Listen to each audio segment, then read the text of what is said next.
கர்த்தருடைய நாமத்துக்கு ஸ்தோத்திரம் உண்டாவதாக. வரங்களில் வித்தியாசங்கள் உண்டு, ஆவியானவர் ஒருவரே. ஊழியங்களில் வித்தியாசம் உண்டு, கர்த்தர் ஒருவரே. கிரியைகளிலேயும் வித்தியாசங்கள் உண்டு, எல்லாருக்குள்ளும் எல்லாவற்றையும் நடப்பிக்கிற தேவன் ஒருவரே. அதாவது வரங்கள் இருக்குது பார்த்தீங்களா, ஊழியக்காரங்களுக்கு, நம்ம விசுவாசிகள் மொத்தமாக எல்லாருமே சொல்லலாம். ஆண்டவர் ஒவ்வொருத்தருக்கும் ஒவ்வொரு வரம் கொடுத்துருப்பார்.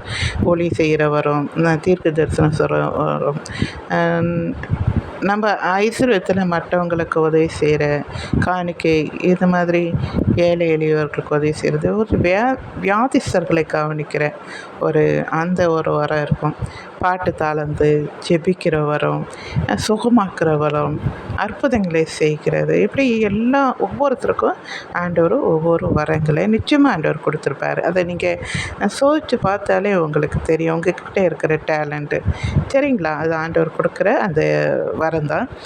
எப்படி சரீரம் ஒன்று தான், ஆனால் அவயங்கள் அநேகமாக இருக்குது. எப்படி எனில் சரீரம் உண்டு, அதற்கு அவயங்கள் அநேகம். ஒரே சரீரத்தின் அவயங்களாக எல்லாம் அநேகமாக இருந்தும் சரீரம் ஒன்றாகவே இருக்கிறது. அந்த பிரகாரமாகவும் கிறிஸ்துவும் இருக்கிறார். அதாவது சரீரம் தேவன் மட்டும்தான். அவயங்கள்ன்றது நாம் கை, கால், மூக்கு, வாயெல்லாம் ஒரு அவயங்கள் இருக்கு இல்லையா, அதெல்லாம் நாம்.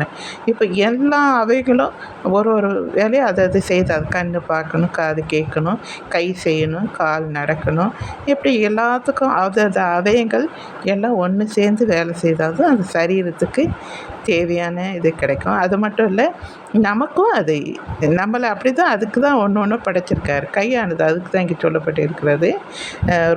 1 கொரிந்தியரில் 12ஆம் அதிகாரத்தை நீங்கள் முழுசு பார்த்தா அந்த வரங்களை பற்றியும் சரீரத்தை பற்றியும் சொல்லியிருக்கோம். சரீரம் ஒரே அவயங்கமாக இராமல் அநேக அவயங்கமாக இருக்கிறது. காலானது நான் கையாயிராதபடினால் நான் சரீரத்தின் அவயம் அல்லவென்று அதனாலே அது சரீரத்தின் அவயமாக இராதோ.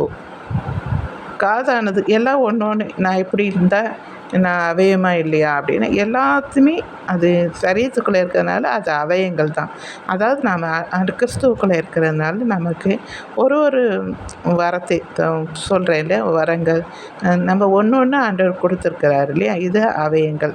நாம் அதை எல்லாம் சரியாய் செய்ய வேண்டும். தேவன் கொடுத்ததை நாம் சரியாய் செய்ய வேண்டும். நானே யோசித்து பார்ப்பேன், எனக்கு டேடி என்ன கொடுத்துருக்காரு, பைபிளிலேருந்து மெசேஜ் சொல்கிற அளவுக்கு ஆண்டவர் என்னை அழைத்திருக்கிறாரு. அந்த ஒரு வரம் கொடுத்துருக்காரு. நாம் ஒரு அவயமாக இருக்கிறோம் அப்படின்னு நினச்சிப்பேன். நாம் அந்த இது பணியை ஒழுங்காக செய்துட்டு வரணும்.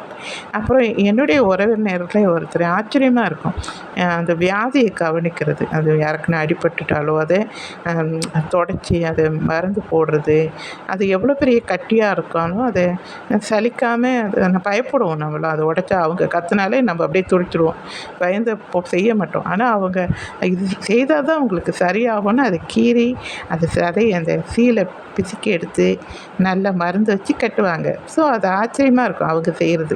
ஸோ இந்த டேலண்ட்டு எனக்கு இல்லை.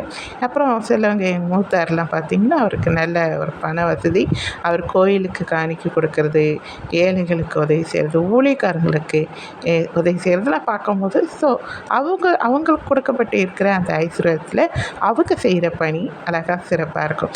எப்படி தாங்க நமக்கு ஆண்டவர் என்ன கொடுத்துருக்காரோ அதில் நாம் சிறப்பாய் அழகாய் ஆண்டவருக்கு பிரியமாய் அதை முழுவதுமாக நாம் செய்து முடிக்கணும்னு சொல்லி முடிக்கிறேன். உங்களுக்கு ஆண்டவர் என்ன வரங்கள் கொடுத்துருக்காரு, நீங்கள் ஆண்டவருடைய சரீரத்தில் என்ன அவயமாக இருக்கிறீங்களோ அதை செய்து முடிங்க. சரிங்களா? தேங்க்யூ.